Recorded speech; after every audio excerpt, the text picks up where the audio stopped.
Malam baru saja turun di desa Cikuray, sebuah kampung kecil yang berada di kaki Gunung Galunggung. Angin membawa bau tanah basah dan suara jangkrik bersahutan dari ladang yang mulai gelap. Di sebuah rumah panggung tua yang dikelilingi pohon mangga dan kelapa, tinggal seorang perempuan bernama Raras. Raras, 32 tahun, baru 4 bulan lalu pindah kembali ke kampung halamannya setelah beberapa tahun ikut suaminya, Damar, merantau ke Jakarta.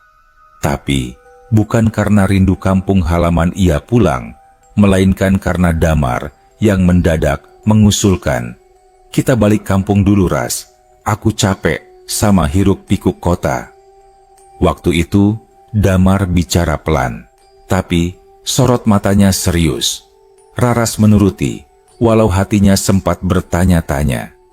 Tapi, sejak mereka tiba di rumah peninggalan orang tua Raras, Damar justru jarang keluar kamar. Ia lebih sering duduk di ruang tamu, menatap kosong ke arah kebun belakang, atau berjalan pelan keliling pekarangan saat subuh, seolah mencari sesuatu. Tetangga-tetangga sempat heran. "Suamimu kok nggak pernah kelihatan, Ras?" tanya Bu Sum, tetangga depan rumah. Raras cuma tersenyum. "Iya Bu, dia lagi banyak pikiran." Padahal tiap malam Damar ada. Ia bicara pada Raras, makan bersama, bahkan tidur di sampingnya. Kadang memang Damar terlihat murung, tapi tidak ada yang ganjil, setidaknya bagi Raras. Namun, sesuatu mulai berubah di minggu ketiga sejak mereka menetap. Damar semakin diam, dan Raras merasa ada jarak yang tak bisa ia jembatani. Suaminya sering berdiri di dapur tengah malam, menatap kegelapan luar jendela sambil bergumam lirih, "Belum waktunya, belum waktunya." Suatu malam, Raras memberanikan diri bertanya, "Mas, maksudnya apa sih? Belum waktunya apaan?" Damar tidak menjawab. Ia hanya menoleh perlahan, menatap Raras dengan mata yang begitu dalam, dan berkata, "Kalau aku nggak ada nanti, kamu harus kuat ya." Raras mengernyit. "Maksudnya apa, Mas?" Tapi Damar tak menjawab lagi. Ia hanya memeluk Raras sangat lama malam itu. Hangat, tapi juga dingin. Seperti pelukan terakhir. Keesokan paginya, Raras bangun sendirian. Tidak ada Damar di kamar. Pintu rumah tidak terkunci, dan sandal suaminya masih di depan pintu. Ia pikir, mungkin Damar sedang ke warung. Tapi jam sudah menunjukkan pukul 8, dan Damar belum juga kembali. Hati Raras mulai tidak tenang. Ia berkeliling desa mencarinya, dari warung Bu Ona sampai ke masjid kecil dekat sawah. Tidak ada yang pernah melihat Damar. Malamnya, Raras duduk sendirian di kursi bambu di depan rumah, menunggu Damar yang tak kunjung pulang. Tiba-tiba, dari arah jalan setapak yang mengarah ke kebun bambu, muncul sosok yang sangat ia kenal. Damar. Jalan pelan, seperti biasanya. Wajahnya tenang. Raras berlari, memeluk suaminya. "Mas, kemana aja? Aku panik." Damar hanya tersenyum kecil. "Maaf ya, aku harus menyelesaikan sesuatu." Raras tidak bertanya lebih jauh. Tapi ada satu hal yang membuat bulu kuduknya meremang. Tubuh Damar dingin, seperti baru keluar dari kamar mayat. Beberapa hari berlalu, Damar tetap di rumah, tapi semakin jarang bicara. Raras mulai mengalami mimpi-mimpi aneh. Dalam mimpinya, ia melihat Damar duduk di antara kabut, menatapnya dari kejauhan. Di belakang Damar, ada orang-orang berpakaian putih, diam, dan menunduk. Di malam lainnya, ia bermimpi berjalan ke kebun belakang dan menemukan gundukan tanah segar yang basah dengan batu nisan tanpa nama di atasnya. Suatu pagi, ia menemukan daun pisang bertumpuk di dapur, lengkap dengan bunga 7 rupa. Ia tak ingat kapan membelinya, tapi Damar hanya bilang, "Buat nanti, kalau waktunya tiba." Raras mulai ketakutan. Tapi ia belum mau percaya ada yang tidak beres. Sampai suatu hari, Pak Lurah datang ke rumah. Ia membawa surat dari Jakarta. "Ini surat dari RW di tempat tinggalmu yang dulu, Ras," katanya penting. Dengan tangan gemetar, Raras membuka surat itu. Isinya singkat, diketik rapi, dan ditandatangani RW lama mereka. "Kepada Ibu Raras Wulandari, dengan ini kami sampaikan turut berduka cita atas wafatnya Bapak Damar Prasetya, suami Ibu, yang mengalami kecelakaan hingga meninggal dunia." Tubuh Raras limbung. Surat itu bertanggal 2 hari setelah mereka pindah ke kampung.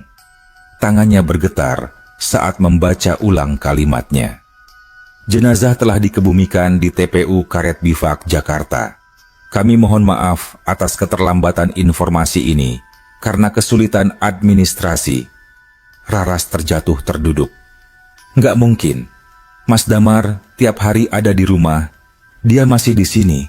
Aku lihat dia. Aku bicara sama dia."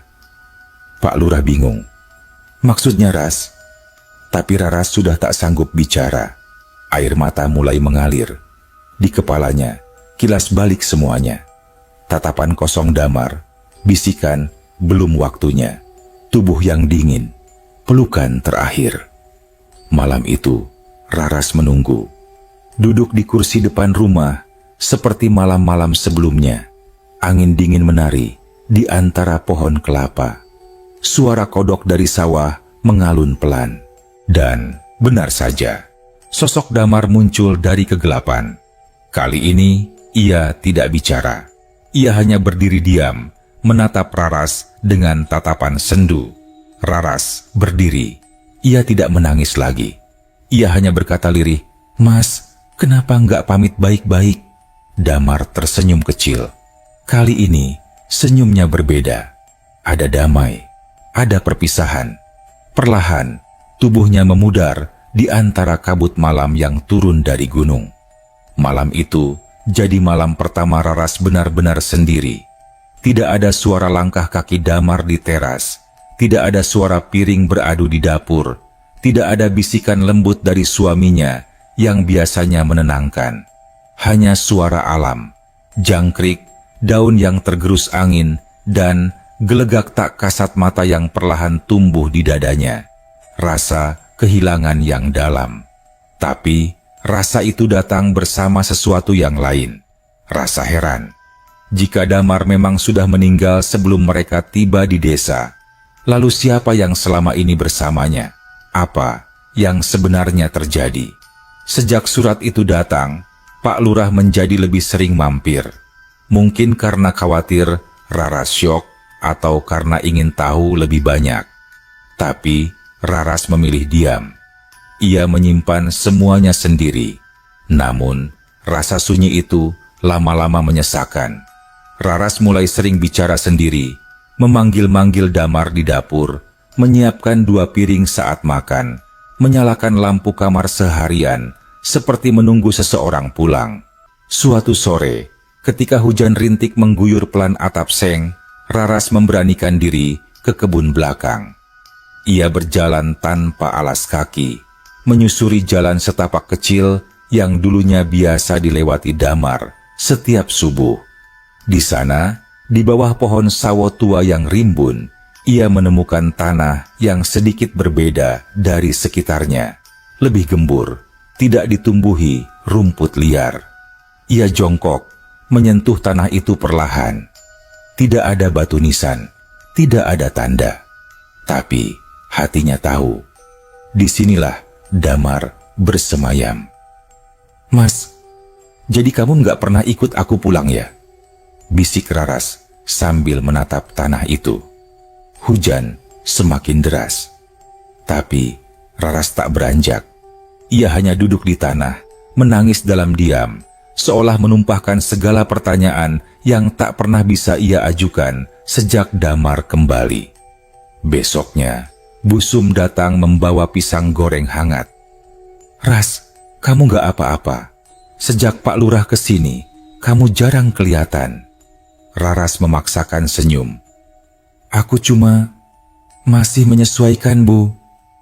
Busum duduk di teras, lalu tiba-tiba berkata, aku tuh heran dari awal. Katanya suamimu pulang bareng kamu, tapi waktu kamu datang, kamu sendirian, Ras. Kami lihat sendiri. Raras kaget. Sendirian? Enggak, Bu. Mas Damar ikut. Busum menatapnya lekat. Ras, waktu kamu pulang, kami lihat kamu turun dari mobil pickup sendirian. Kamu bawa 2 tas. Iya, tapi nggak ada orang lain. Supir pickup juga cerita. Katanya kamu sepanjang jalan diam aja, nggak ngajak siapa-siapa ngobrol. Padahal dia ngira kamu janda. Ucapan itu membuat Raras semakin limbung. Ia berusaha mengingat-ingat waktu turun dari mobil, waktu membuka pintu rumah, waktu pertama kali masuk kamar. Apakah benar selama ini ia sendirian? Tapi tidak mungkin. Ia merasa Damar ada. Ia bicara dengannya. Ia makan bersama. Bahkan mereka tidur sekamar. Atau semua itu hanya mimpi panjang? Hari-hari berikutnya, Raras mulai memperhatikan setiap detail. Ia membuka lemari Damar. Semua bajunya masih tersimpan rapi, tapi anehnya, tidak ada satupun baju kotor. Padahal ia ingat pernah mencucikan bajunya. Ia buka tas koper yang katanya dibawa Damar. Kosong. Raras mulai mengais ingatan-ingatannya satu persatu. Malam saat Damar memeluknya, bau tubuhnya, suara napasnya. Apakah semuanya ilusi? Lalu, suatu malam, ia mendengar suara pintu kamar terbuka perlahan. Suara langkah kaki menuju dapur. Raras yang setengah tertidur sontak terbangun. Ia mengintip dari celah pintu kamar dan melihat sesosok tubuh tinggi berdiri membelakanginya di dekat kompor. Damar. Ia berdiri seperti biasa, tenang, tapi tubuhnya tampak samar, seperti kabut yang membentuk rupa. Raras keluar perlahan, mendekat dengan langkah pelan. Ia tidak merasa takut, yang ia rasakan hanya rindu. Rindu yang begitu menyesak. Mas, bisiknya. Damar menoleh, perlahan. Wajahnya tenang, tapi ada sorot sedih. Aku cuma mau lihat kamu sekali lagi. Kenapa kamu pulang kalau kamu udah gak ada? Raras mencoba tegar. Damar menunduk.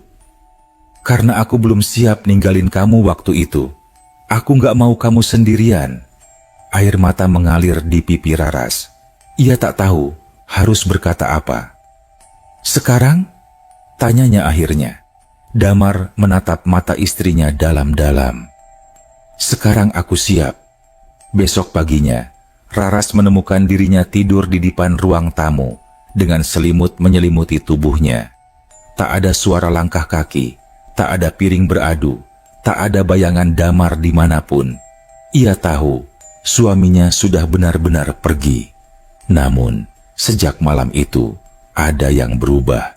Rumah yang tadinya terasa dingin dan sunyi, kini lebih hangat. Seperti ada bekas kehadiran cinta yang tidak menghilang, walau raganya telah tiada. Suatu hari, Raras pergi ke Jakarta, mengunjungi makam Damar yang disebut dalam surat TPU Karet Bivak, Blok J. Ia berdiri di depan nisan sederhana, bertuliskan nama suaminya, menabur bunga yang ia bawa dari kampung, melati, kenanga, dan daun pandan. Aku nggak tahu kenapa kamu datang waktu itu, Mas, tapi aku bersyukur kamu pulang, meskipun cuman sebentar. Angin bertiup pelan. Raras memejamkan mata, dan untuk sesaat ia merasa tangan hangat menyentuh pundaknya, ringan, lalu hilang. Sepulang dari Jakarta, Raras tak langsung kembali ke rumah. Ia menginap semalam di rumah bibinya, Bu Rini, yang tinggal di Bekasi. Meski rumah itu ramai oleh suara cucu-cucu kecil dan hiruk-pikuk jalan besar, hati Raras tetap terasa hampa. Seolah ada ruang dalam dirinya yang tak bisa diisi oleh apapun selain kehadiran Damar atau apapun yang dulu ia pikir adalah Damar. Tapi malam itu, di sudut kamar tamu kecil di lantai 2, Raras bermimpi aneh. Dalam mimpinya, ia kembali ke rumah panggungnya di kampung. Tapi rumah itu tampak lebih tua, kayu-kayunya lapuk, atapnya bocor, dan pekarangannya dipenuhi tanaman liar. Di ruang tengah, ia melihat Damar duduk membelakanginya, menghadap jendela. Ia tidak bicara, hanya memainkan sebuah radio tua. Raras berjalan pelan, memanggil, "Mas." Tapi suara yang menjawab bukan suara Damar, melainkan suara perempuan lain dari arah dapur, lirih dan serak. "Dia bukan milikmu lagi." Raras menoleh dan melihat bayangan hitam tinggi menjulang berdiri di ambang pintu dapur. Bayangan itu tidak berbentuk manusia, matanya merah dan tubuhnya seperti asap yang menggumpal. Lalu semuanya gelap. Ia terbangun dengan napas tersengal dan keringat dingin di leher. Keesokan paginya, Raras kembali ke kampung. Perjalanan 5 jam itu terasa seperti melayang. Pikirannya melompat-lompat antara mimpi semalam dan kenangan yang terus menghantui. Sampai akhirnya, ia melihat lagi rumahnya. Rumah panggung kayu di kaki Gunung Galunggung itu berdiri tenang dikelilingi pohon mangga dan semak liar. Tapi kali ini, ia merasa ada yang berbeda. Aura rumah itu seperti menyimpan sesuatu yang belum selesai. Raras menghabiskan hari dengan membersihkan rumah, menyapu pekarangan, mengecek dapur, dan menyalakan dupa kecil yang dulu biasa dipakai ibunya untuk mengusir bau lembab. Saat malam tiba, listrik sempat padam selama 10 menit. Dalam gelap itu, ia mendengar sesuatu dari kamar, seperti suara radio berdesis, padahal ia tak punya radio. Begitu listrik menyala kembali, suara itu hilang. Tapi perasaan tak nyaman tetap tinggal. Beberapa hari kemudian, Raras nekat mengunjungi Pak Harun, seorang sepupu almarhum ayahnya yang dikenal sebagai orang sepuh kampung. Pak Harun tinggal agak jauh di dusun Leweung Gede, tapi ia masih sering didatangi warga untuk urusan-urusan tak kasat mata. "Pak, boleh saya tanya sesuatu soal rumah saya?" tanya Raras ketika bertandang ke rumah Pak Harun di sore hari. Pak Harun hanya mengangguk pelan, menunggu. "Saya merasa Mas Damar, suami saya, masih ada di rumah, tapi bukan dia saja. Seperti ada sesuatu yang lain, yang lebih tua, lebih kuat, dan saya takut itu bukan hanya perasaan." Pak Harun menatapnya lama, lalu ia menghela napas. "Kamu tinggal di rumah peninggalan orang tuamu kan? Waktu kecil, kamu pernah dengar cerita soal kebun belakang itu?" Raras menggeleng. Ia tahu kebun itu lebat dan dulu sempat ditumbuhi pohon jati, tapi tidak pernah mendengar cerita aneh. Pak Harun melanjutkan, "Dulu, sebelum rumah itu dibangun, tanahnya sering dipakai tempat nyepi orang-orang dulu. Bukan semedi biasa, tapi tempat pembuangan, tempat melepaskan sesuatu. Waktu ayahmu bangun rumah di situ, aku sempat ingatkan, tapi dia orang modern, gak percaya hal-hal gitu." Raras bergidik. "Jadi, mungkin bukan Damar yang datang ke kamu, tapi sesuatu yang memakai rupa dia, karena rasa rindumu yang kuat, karena ruang di tanah itu belum sepenuhnya bersih. Tapi aku yakin itu Damar, Pak. Aku tahu caranya bicara, tatapannya, bahkan cara dia melipat bajunya." Suara Raras nyaris gemetar. Pak Harun menatapnya dengan mata teduh. "Kadang, yang datang memang mereka, tapi belum tentu mereka datang sendiri." Malam itu, Raras tidak bisa tidur. Ia terjaga di ruang tengah, ditemani teh dan lampu minyak. Ia ingin percaya bahwa yang selama ini datang memang Damar, bukan tiruan, bukan tipuan. Lalu, sekitar jam 2 dini hari, ia mendengar suara langkah dari luar. Pelan, berderit di atas lantai kayu. Ia berdiri, mengintip dari jendela ruang tengah ke arah teras depan. Ada sosok di sana, tinggi, ramping, diam. Raras membuka pintu perlahan. Sosok itu berdiri menunduk, seperti menunggu. Ketika angin malam menyibak kabut tipis, wajah itu terlihat damar. Tapi kali ini, ada yang tidak sama. Matanya kosong, tanpa ekspresi. Bajunya basah kuyup seperti habis terendam air. Dan dari sela-sela jemarinya, air menetes, seperti darah yang sudah dicairkan. "Mas," suara Raras nyaris tak terdengar. Damar mengangkat wajahnya perlahan. Bibirnya bergerak, tapi bukan suara manusia yang keluar, melainkan gumaman datar, seperti orang mengigau dari dalam air. "Jangan percaya. Yang kau lihat, bukan aku, bukan aku." Lalu tubuh itu bergetar, menggeliat, dan ambruk begitu saja. Tapi ketika Raras mendekat, sosok itu telah hilang. Hanya tanah basah di lantai kayu, dan bau anyir yang menempel di udara. Pagi harinya, Raras kembali ke kebun belakang. Kali ini, ia menggali gundukan tanah itu sendiri, dengan tangan, tanpa alat. Ia ingin tahu apa yang sebenarnya dikuburkan di sana. Setelah sekitar setengah meter, jarinya menyentuh sesuatu. Bukan batu, bukan kayu, tapi kain. Raras menggali lebih dalam, hingga terlihat seikat kain kafan kusam, dibungkus dengan akar-akar kecil yang merambat dari dalam tanah. Ia memekik kecil, tapi ia tidak berhenti. Ia menarik kain itu pelan-pelan dan menemukan seikat rambut panjang terjuntai dari dalamnya. Bukan rambut Damar, rambut perempuan. Raras terduduk, napasnya tercekat.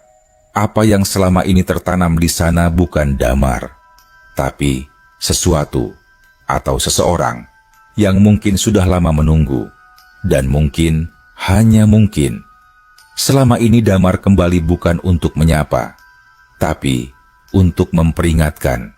Raras menatap kain kafan kusam dan rambut panjang yang kini terbuka setengah dari gundukan tanah. Matanya tak berkedip, tubuhnya kaku. Segalanya terasa seperti mimpi buruk yang tak kunjung usai. Nafasnya berat, dan udara sekitar kebun terasa lebih dingin dari biasanya. Seolah tanah itu menyimpan hawa kematian yang belum tuntas. Tapi anehnya, tidak ada rasa takut yang melumpuhkan seperti biasanya. Justru ada semacam ketenangan, seolah sesuatu yang lama terpendam akhirnya muncul ke permukaan. Meski ia belum tahu apakah itu awal jawaban atau awal dari malapetaka yang lebih dalam. Raras tidak melanjutkan penggalian. Ia hanya menutup kembali gundukan itu pelan-pelan dengan tangan kosong, memadatkan tanah seadanya. Di dadanya hanya satu keyakinan tumbuh. Seseorang harus tahu ini, dan itu bukan siapa-siapa, kecuali Pak Harun. Malam itu, Pak Harun datang setelah maghrib, ditemani seorang lelaki berusia sekitar 40-an bernama Kang Saka, seorang penjaga situs leluhur di kaki Gunung Galunggung. Mereka duduk bertiga di ruang tengah, ditemani lampu teplok dan suara serangga malam dari luar rumah.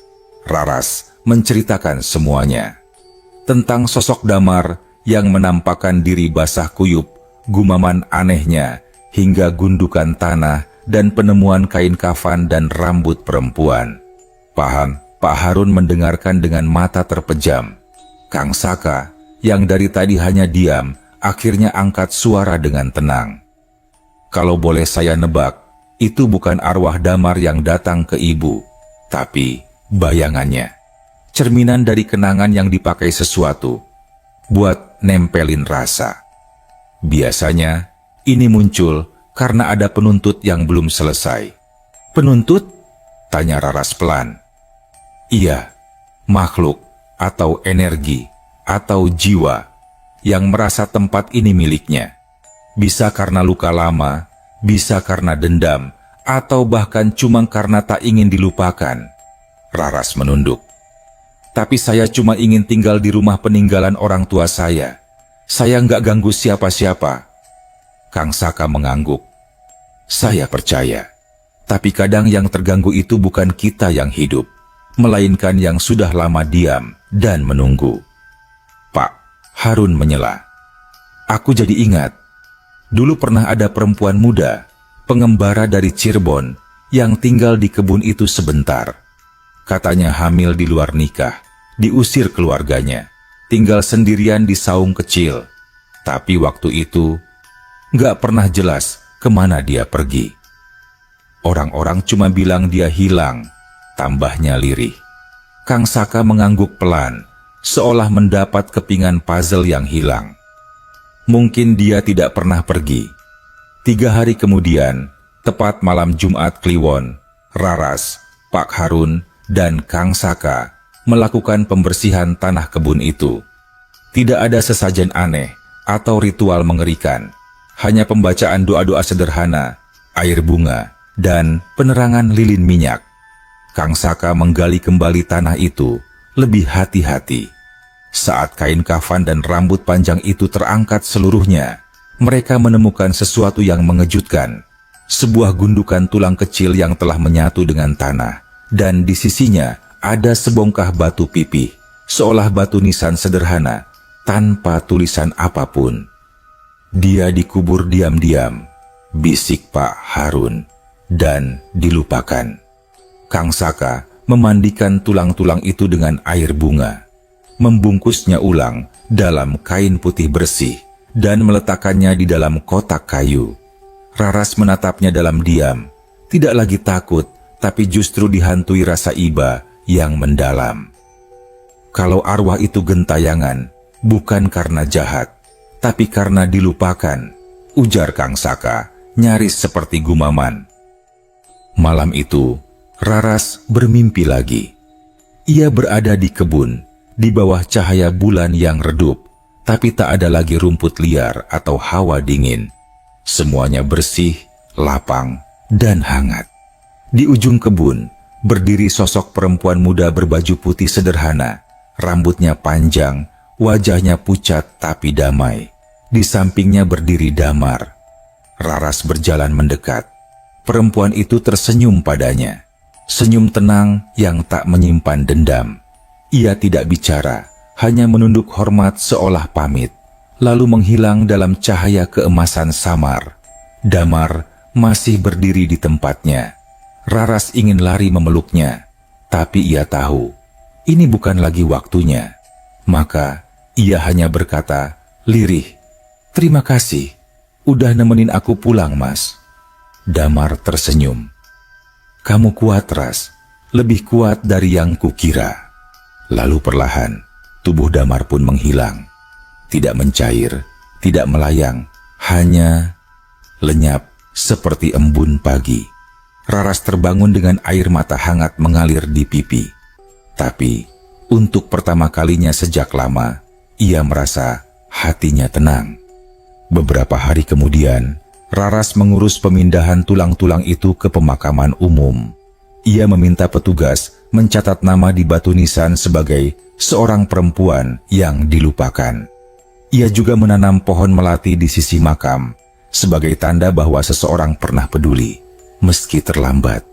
Rumah panggung itu kini terasa berbeda. Tidak lagi dingin, tidak lagi sunyi. Malam-malamnya tetap sepi, tapi tidak menghantui. Raras kembali hidup sendiri, tapi tak merasa sendiri, karena ia tahu yang sudah pergi tidak benar-benar hilang. Mereka hanya kembali ke tempat yang seharusnya. Sudah lebih dari sebulan sejak malam pembersihan itu. Kehidupan Raras mulai kembali berjalan normal, meski tak pernah benar-benar sama. Ia tetap tinggal di rumah kayu warisan orang tuanya di kaki Gunung Galunggung, menekuni usaha kecil menjual rempah dan teh kering ke beberapa pasar dan koperasi sekitar Tasikmalaya. Pagi-pagi, ia biasa menyapu halaman sambil mendengarkan siaran radio dari warung tetangga. Sesekali ia mengirimkan parsel herbal ke desa lain, naik angkot, atau kadang menumpang motor tetangga. Kehidupannya kembali sederhana, bahkan lebih sunyi dari sebelumnya. Tapi di tengah keheningan itu, ada ketenangan baru yang dulu tak pernah ia rasakan.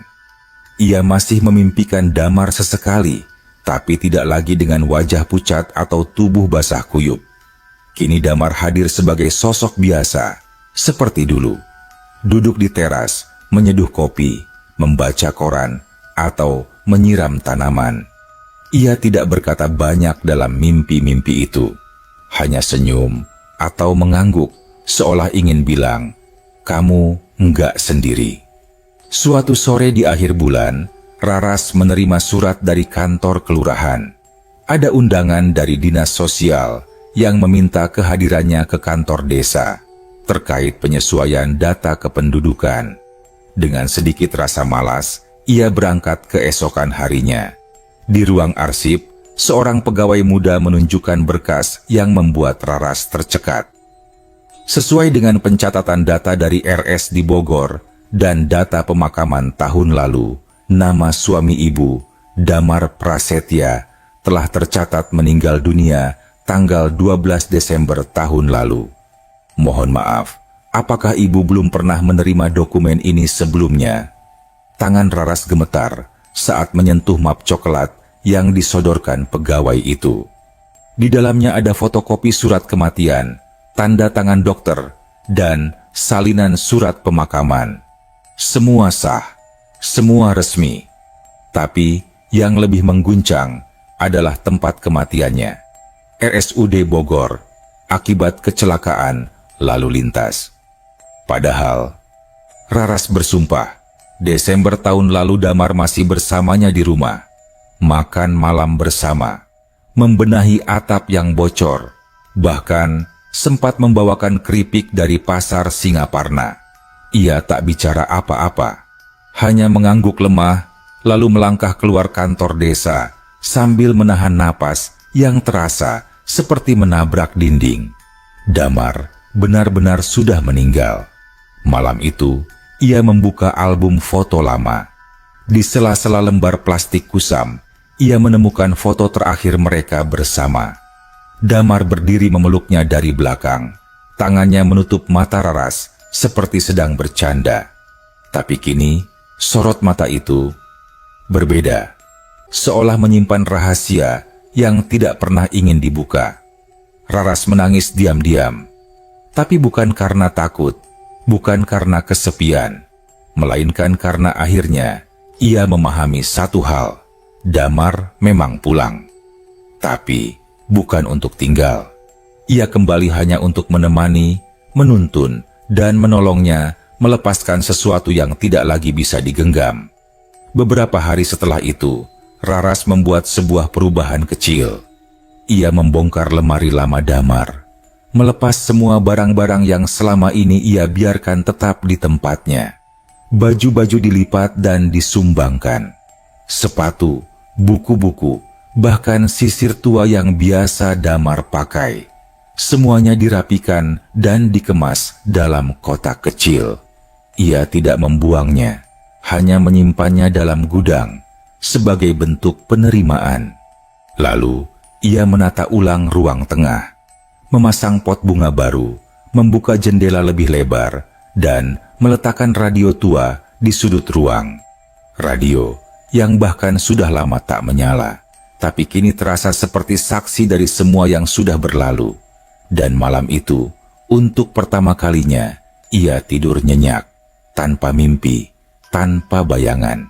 Hanya sunyi yang tidak mengancam, dan gelap yang terasa seperti pelukan.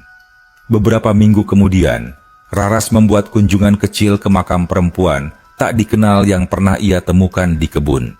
Ia membawa bunga melati dan duduk di samping makam itu selama hampir 1 jam, hanya diam. Tak berdoa, tak menangis, hanya menyampaikan rasa bahwa dunia kadang kejam pada mereka yang sunyi, tapi semua jiwa layak diingat, layak disayangi, meski tanpa nama, tanpa ikatan. Di bawah pohon melati itu, angin berhembus lembut, seolah seseorang membalas kunjungannya dengan belayan hangat. Tahun berikutnya, rumah Raras menjadi tempat belajar bagi anak-anak kecil sekitar kampung. Ia membuka kelas membaca dan menulis sederhana. Setiap sore, terdengar suara tawa dan celoteh dari teras rumah yang dulu terasa sunyi. Anak-anak duduk bersila di tikar, mengeja huruf, menggambar gunung, dan memanggil Raras dengan panggilan Bu Guru. Seseorang pernah bertanya padanya, "Ibu, nggak takut tinggal sendirian di rumah segede ini?" Raras hanya tersenyum. Sendiri itu beda dengan sepi, dan rumah ini sudah terlalu banyak memberi untuk saya takut padanya.